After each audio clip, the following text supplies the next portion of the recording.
I'd like to introduce Dr. Mary Fahrenbrook. She's presenting Engaging Students in Literacy Through Module Instruction, and we're here as a part of a Connected Communities Collaborative of New Mexico, or NMC3. Welcome, everyone. As Ali said, I'm Mary Fahrenbrook, and I always like to start with affirmations. So thank you all for joining me, and just in case no one has told you yet today, I'm glad you're here. And I'm sure that you know that you made a difference in the life of at least one other person today. And thank you for all you do. So I want to start with introductions. My name is Mary Fahrenbrook. It's like Fahrenheit. I am an associate professor in the School of Teacher Preparation, Administration, and Leadership at NMSU. My teaching experience has been mostly in K2 and 4. I did a little bit of time in middle school PE, and I was a K-12 literacy consultant.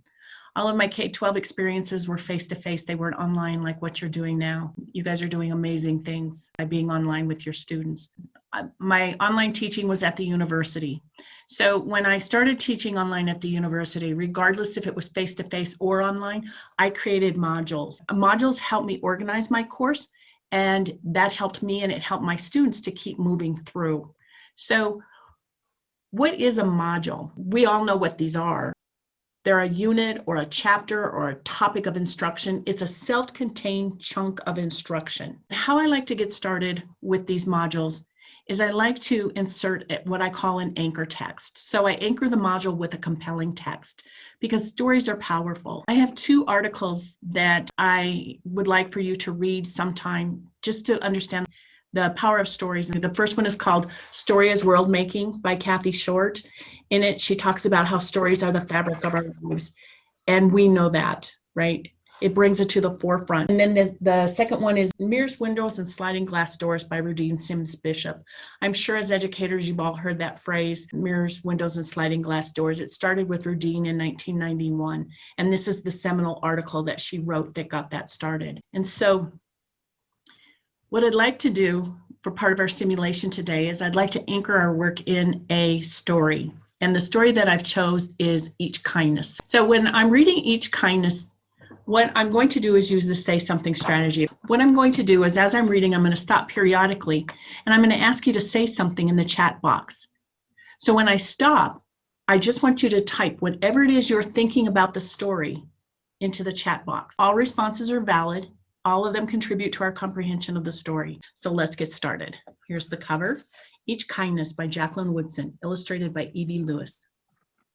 Title page, first page. That winter, snow fell on everything, turning the world a brilliant white. One morning, as we settled into our seats, the class door opened and the principal came in. She had a girl with her, and she said to us, "This is Maya." Maya looked down at the floor. I think I heard her whisper, "Hello." We all stared at her. Her coat was open and the clothes beneath it looked old and ragged. Her shoes were spring shoes, not meant for the snow. A strap on one of them had broken. Our teacher, Miss Albert, said, "Say good morning to our new student." But most of us were silent.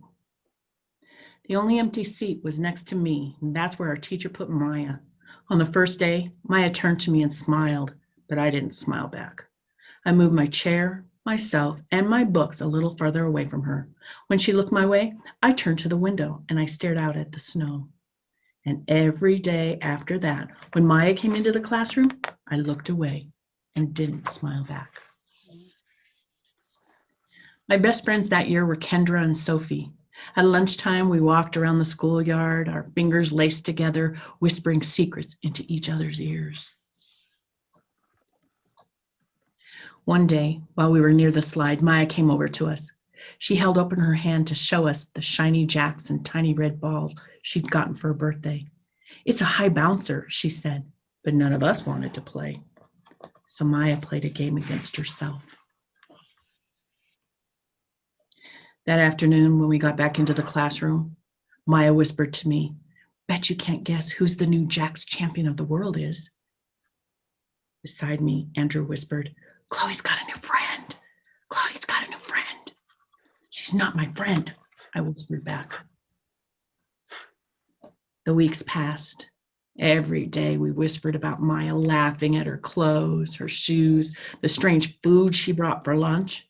Some days, Maya held out her hand to show us what she had brought to school: a deck of cards, pickup sticks, a small tattered doll.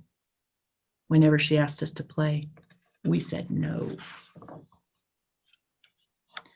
The days grew warmer and warmer. The pond thawed. Grass began growing where snow had once been. One day, Maya came to school wearing a pretty dress and fancy shoes, but the shoes and dress looked like they'd belonged to another girl before Maya. Say something in the chat, please. Whatever's on your mind, just type. Sad. My heart hurts for Maya. Sounds like my high school students, many of our students. It's that sad to think that people go through this. Heartbroken for her. Probably happening in many schools. And I wore hand-me-downs. So some personal connections, both personally and professionally. Thank you, Allie. Let's continue. I have a new name for her, Kendra whispered. Never new. Everything she has comes from a secondhand store. We all laughed. Maya stood by the fence. She was holding a jump rope, but did not come over to ask us if we wanted to play. After a while, she folded it double, rolled the ends around each hand, and started jumping. She jumped around the whole schoolyard without stopping. She didn't look up once, just jumped, jumped, jumped. The next day, Maya's seat was empty. In class that morning, we were talking about kindness. Miss Albert had brought a big bowl into the class and filled it with water. We all gathered around her desk and watched her drop a small stone into it. Tiny waves rippled out, away from the stone. This is what kindness does, Miss Albert said. Each little thing we do goes out like a ripple into the world. Then Miss Albert let us each drop the stone in as we told her what kind things we had done. Joseph had held the door for his grandmother. Kendra helped change her baby brother's diaper. Even mean old Andrew had done something. I carried teacher's books up the stairs, he said, and Miss Albert said it was true. I stood there, holding Miss Albert's rock in my hand, silent. Even the small things count, Miss Albert said gently, but I couldn't think of anything, and I passed the stone on. Maya didn't come to school the next day or the day after that. Each morning I walked to school slowly, hoping this would be the day Maya returned and she'd look at me and smile. I promised myself this would be the day I smiled back. Each kindness, Miss Albert had said, makes the whole world a little bit better. Say something in the chat. This is me in my childhood and way into adulthood. Small acts of kindness can mean a great deal to someone. We all need to teach kindness. Social emotional wellness is so important. We never know how what we do or say can impact someone else. I've used the ripple lesson to my kids. Missed opportunities. Be kind. We don't know what someone is going through. Maya was kind when others weren't. Kindness is key. Thank you, Allie and Megan. Thank you all for sharing. Let's continue. But Maya's seat remained empty. And one day, Miss Albert announced to the class that Maya wouldn't be coming back. Her family had to move away, Miss Albert said. Then she told us to take out our notebooks. It was time for spelling. That afternoon, I walked home alone. When I reached the pond, my throat filled with all the things I wish I would have said to Maya, each kindness I had never shown. I threw small stones into it over and over, watching the ways the water rippled out and away, like each kindness, done and not done. Like every girl somewhere holding a small gift out to someone, and that someone turning away from it. I watched the water ripple as the sun set through the maples, and the chance of a kindness with Maya becoming more and more forever gone. Say something. This is the end of the story. Missed opportunities, regret. I'm sad. Being kind is like giving someone a gift. Seize the moment.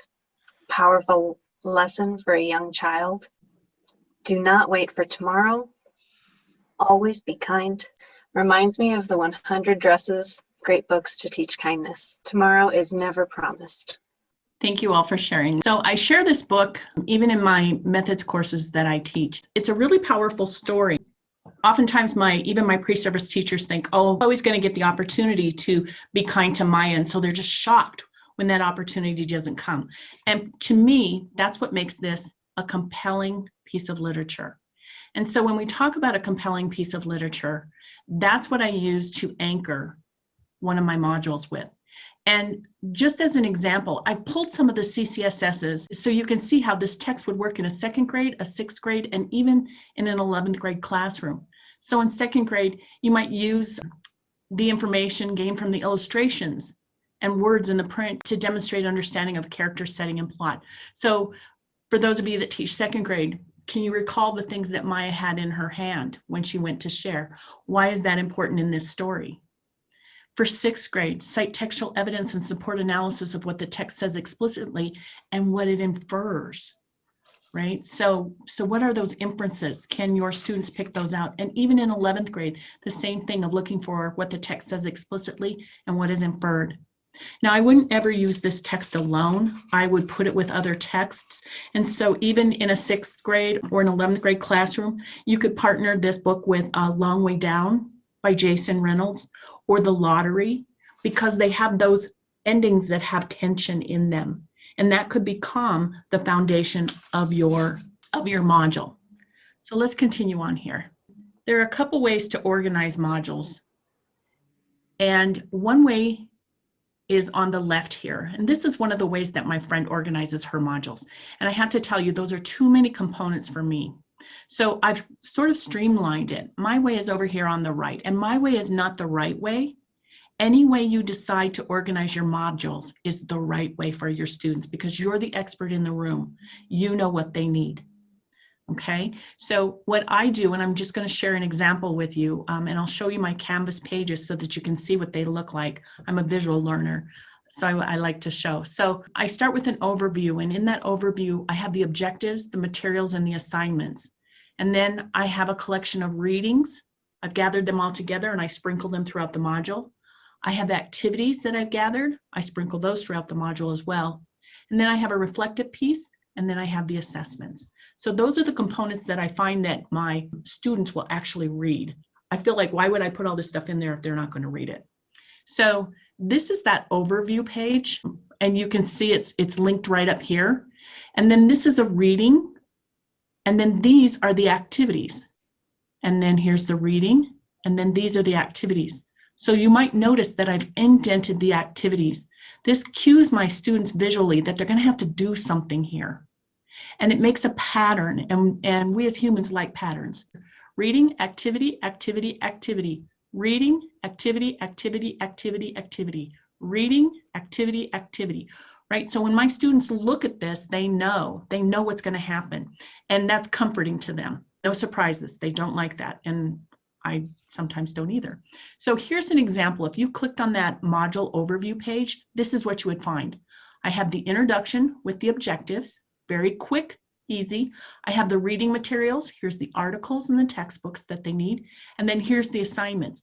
And for my undergrads, I tell them how many of these things they're going to do.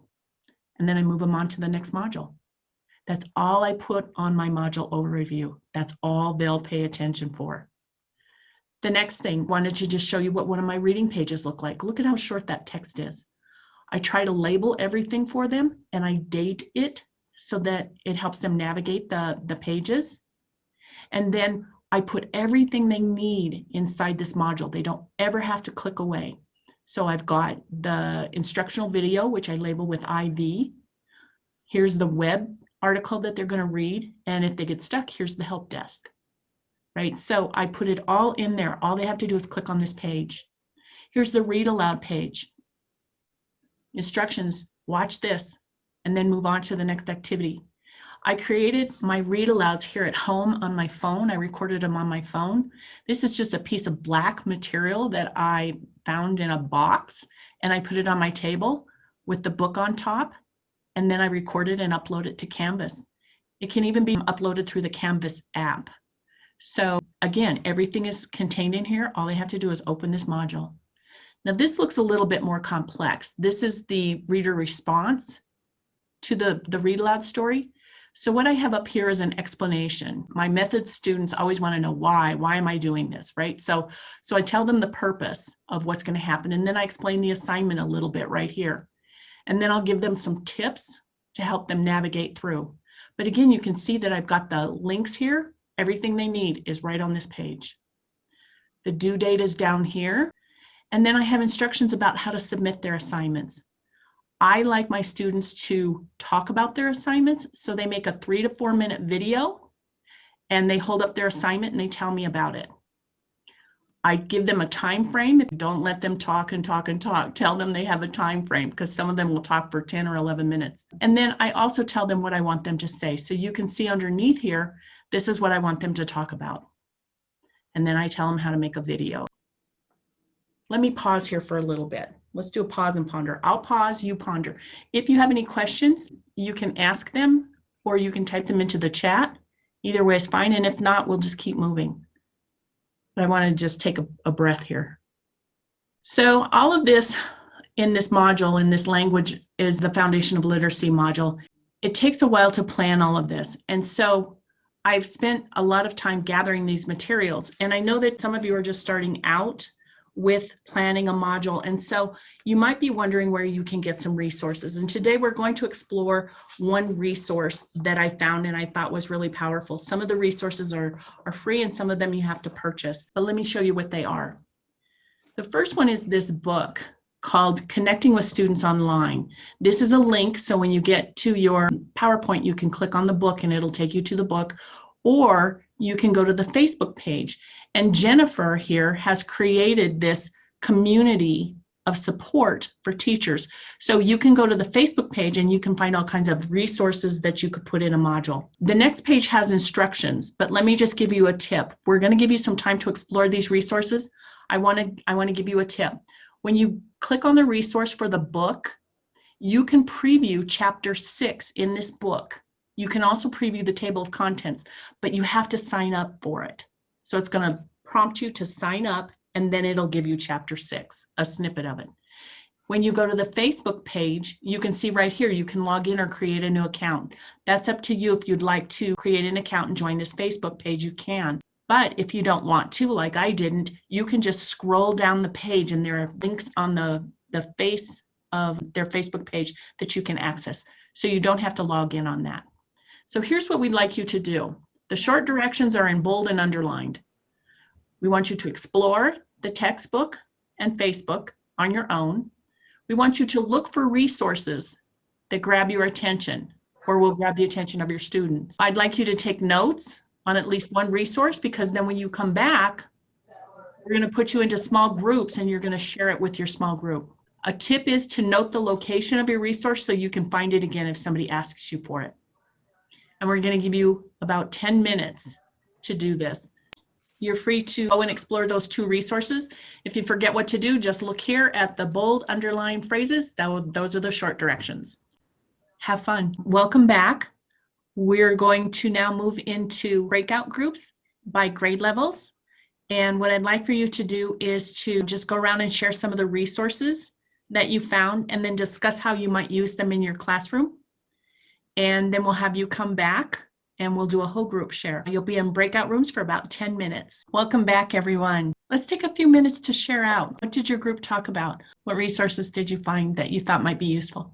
Toy theater would be beneficial for the students, and then we were just talking about the Facebook group is beneficial for teachers to keep learning and keep engaging. I also thought the ED puzzle would be a really good resource as well. Yeah, that Facebook group, I thought it just keeps getting new things every single day. So what a great resource. We looked at chapter 6 in the book, talking about small groups. I had some good ideas that I'm willing to try. I think it's a great idea to put students who need the same intervention together. She also was saying that she felt that she likes the idea, but then she's also worried that if she has them in the small group and they're all in like the breakout rooms, she's worried that if she's not, and I've had the same thing, if she's not in the room, the students aren't going to be working, they're more talking with each other because they actually do miss being able to communicate with each other and their friends.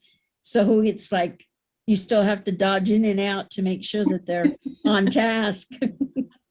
Right. And so that's the thing about reading ideas from other people. They're not in our classrooms. And so we have to go in and we have to fine tune it so that it works for us. We were talking about the small group and how that's kind of looking and running, right, in a virtual setting. The resources that we really liked, especially it's kind of surreal because we're about to hopefully move back into the classroom. So we have all these beautiful libraries that kiddos won't be able to touch of books. So two really great resources would be Epic Books and Storyline Online. So for the kiddos to have access to books, and you know what, no matter what age group they are, they'll love being read aloud to, especially by these actors and actresses using these wonderful voices and expressions. So two really great resources for them to enjoy a story even at home and in a virtual setting. And I do agree, Storyline does a beautiful job with those read alouds. Another resource is called Z Library, the letter Z Library. And for those of you that teach older children, it has chapter books in it as well. They're free, but you only get 5 downloads every 24 hours. The other thing about that is that some of them you have to pay for, but if you look around, you can find some that are free. And again, there are those presentation links. And also in your PowerPoint is my contact information through email at NMSU. And I am more than willing to sit with you and brainstorm some ideas about how to put together some modules that will work for you in your classroom. You can use me as a resource. And thank you so much for taking time out of your very busy day to come and be with us here at NMC3. We greatly appreciate you. Thank you.